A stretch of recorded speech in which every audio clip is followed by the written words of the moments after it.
കാക്ക ആ ഇതാണ് ഞാനാ പറഞ്ഞ ചെറുക്കനെ. ആ ഒരു പണിക്കാരി വിചാരിച്ചു ഇപ്പൊ ഞാൻ അതിലാണ് കേറി വാ. എന്നാ ഞാൻ പോയി. ആ ആയിക്കോട്ടെ.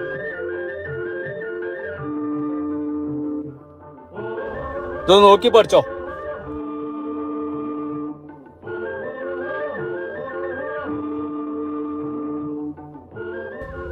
ആ അത് ഇവിടെ വെച്ചുക്കണു.